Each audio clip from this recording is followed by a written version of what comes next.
Avant de pouvoir commencer les notions, le chapitre des vecteurs, on a besoin de réviser ou bien d'apprendre complètement là, les notions de trigonométrie que nous aurons besoin en fait là, dans les vecteurs. Donc, certaines d'entre vous ont complété l'an passé là, la théorie sur la trigonométrie durant le confinement. D'autres personnes ne l'ont pas vu du tout. Alors, c'est sûr que bon, ça va aller vite pour certains, ça va être de la révision pour d'autres. On va essayer de s'adapter. Donc, voilà les relations trigonométriques dans un triangle rectangle. Pour ceux que c'est du déjà vu, tant mieux. Pour les autres, bien, soyez très attentifs. Il y a 3 rapports trigonométriques dont on va servir durant ce chapitre. Il y a sin, cos et tan. Toujours dans un triangle rectangle. Par exemple, si je prends mon angle A, que je veux calculer le sinus de mon angle A, je dois utiliser la mesure de la cathète opposée à l'angle A. Le côté opposé à l'angle A, c'est petit a ici, que je vais diviser par la mesure de l'hypoténuse. Donc, si j'abrège un petit peu, le sinus de n'importe quel angle, c'est toujours donné par le rapport du côté opposé sur l'hypoténuse. Alors, dans notre exemple précis, le sinus de l'angle A sera égal au rapport entre petit a et petit c. Si je prends maintenant le cosinus de l'angle A, je pourrais faire la même chose avec l'angle B. Je travaille toujours avec les angles aigus quand je suis dans un triangle rectangle, mais je ne travaillerai pas avec l'angle droit.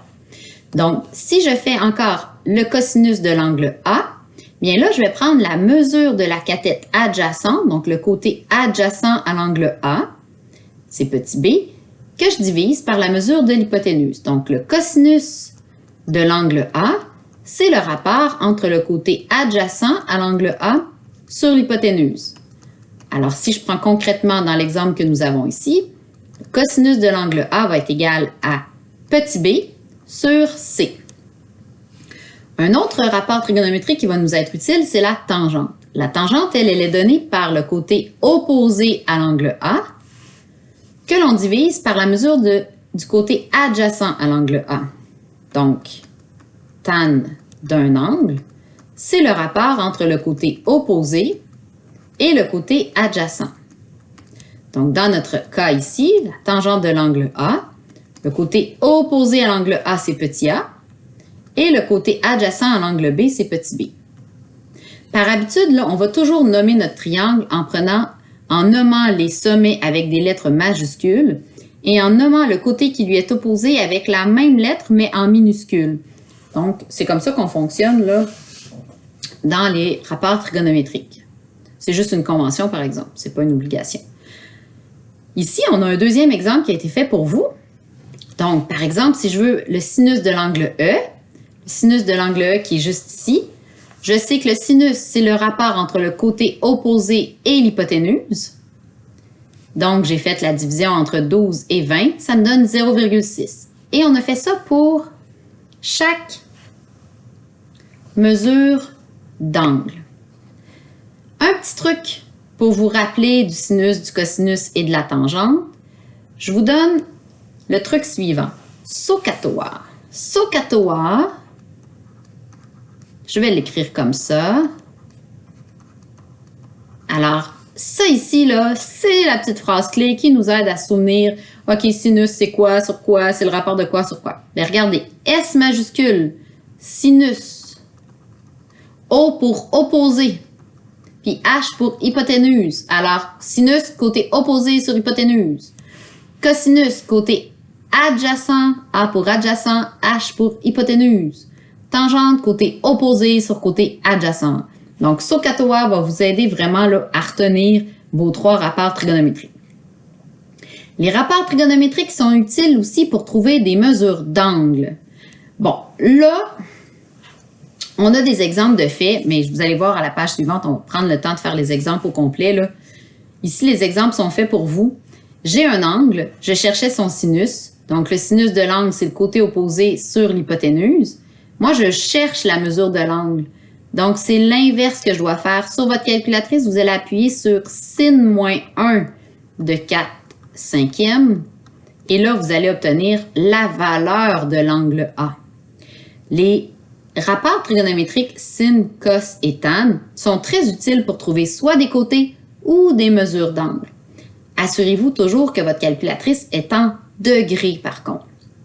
Bon, là, il y a des exemples de faits pour vous. Moi, ça m'intéresse un petit peu moins quand c'est déjà complété. Donc, allons à la page suivante, puis c'est là qu'on va vraiment prendre le temps de se pratiquer. OK, alors première étape, là, assurez-vous que votre calculatrice est en degrés. Donc ça, très, très, très important.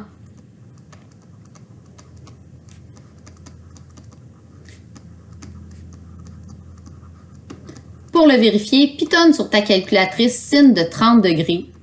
Est-ce que ça te donne 0,5? Si oui, ta calculatrice est en degrés, c'est parfait. Sinon, bien là, soit que tu es en radian, soit que tu es en gradient, va vérifier là, pour modifier ta calculatrice. Donc, si tu ne trouves pas comment faire, il faut absolument que tu me poses la question là, au prochain cours. Donc, ta calculatrice doit absolument être en degrés. Bon, premièrement, ici, je vais vous demander aussi de nommer vos triangles. Nomme tes triangles en ajoutant des lettres majuscules. Donc, par exemple, si je mets la lettre A, la lettre B et la lettre C.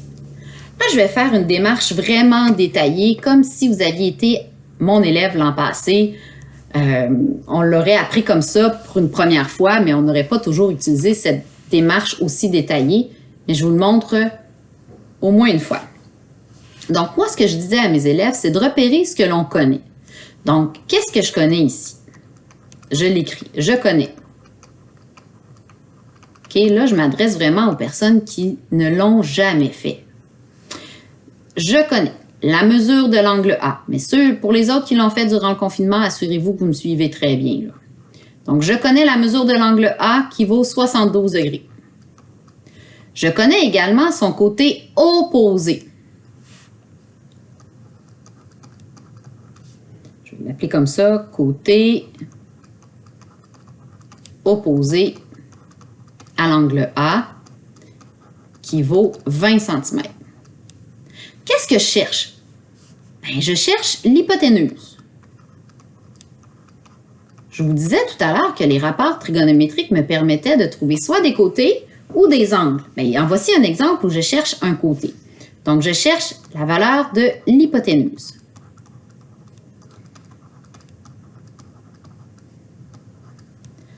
Je connais le côté opposé d'un angle. Je cherche l'hypoténuse. Quel est le rapport trigonométrique qui utilise à la fois côté opposé et hypoténuse? Est-ce que c'est sin? Est-ce que c'est cos? Ou est-ce que c'est tan? C'est là que ton SOHCAHTOA peut t'aider. C'est le sinus d'un angle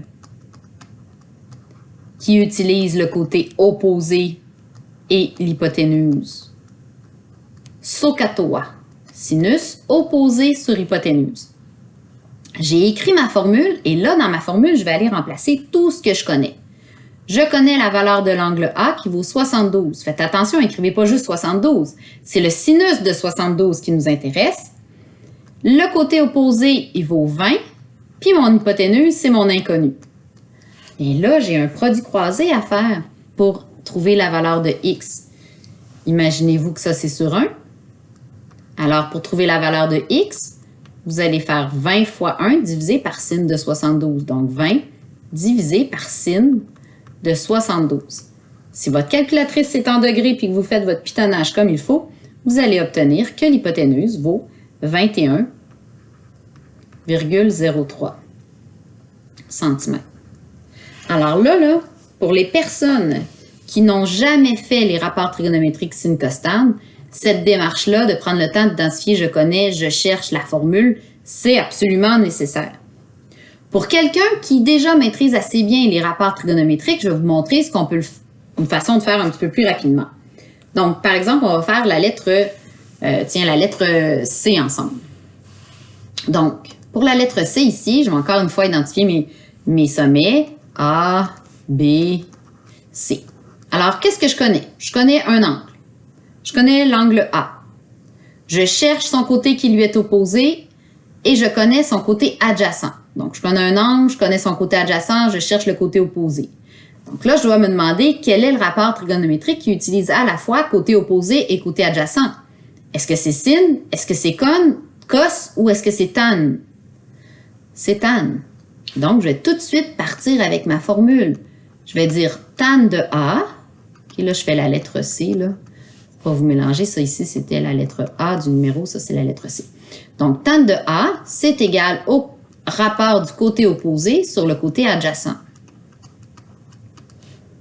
Mais là, je vais remplacer dans ma formule tout ce que je connais. Donc, tan de 68. Mon côté opposé, il vaut x, puis mon côté adjacent vaut 3. Bien là, pour trouver la valeur de x, je fais toujours mon produit croisé. 3 fois tan de 68. OK, faites attention là à votre produit croisé, faites-le comme il faut. Donc, x est égal à 7,43 cm. Donc, pas obligé d'écrire tout le temps, je connais, je cherche, formule. Là. Si pour toi, t'es rapide là, à trouver le bon rapport trigonométrique, il n'y en a pas de problème.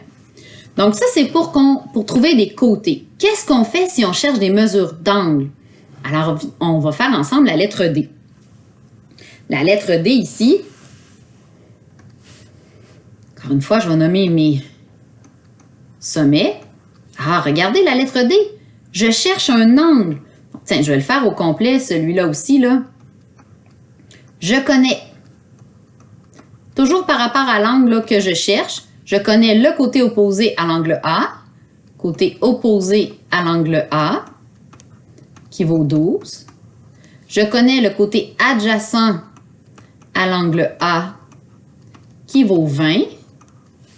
Je cherche la mesure de l'angle A. Encore une fois, je dois me questionner, quel est le rapport trigonométrique qui utilise à la fois opposé et adjacent? Bien, c'est encore la tangente. Donc, la formule ici, ça va être encore la tangente. Donc, tan de l'angle A, c'est égal au côté opposé sur le côté adjacent à l'angle A. Je remplace tout ce que je peux. Donc, tan de A, c'est égal à 12 sur 20. On a une étape de plus parce qu'on recherche la valeur de l'angle A. C'est là qu'on va utiliser l'inverse, en fait.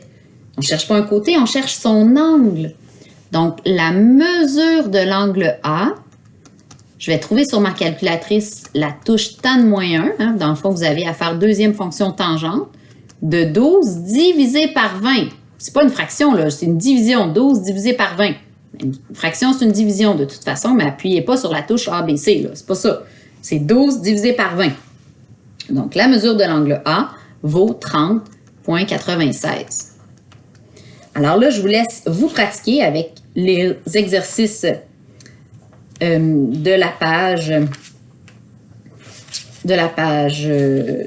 qu'on est en train de faire, ainsi que le numéro 2.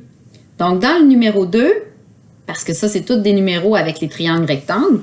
Donc, dans le numéro 2, on vous demande de trouver toutes les mesures manquantes des angles et des côtés. Donc, souvenez-vous, pour trouver la mesure de l'angle A, hein, vous n'avez pas beaucoup de calculs à faire parce qu'on sait que la somme des angles intérieurs d'un triangle, c'est 180.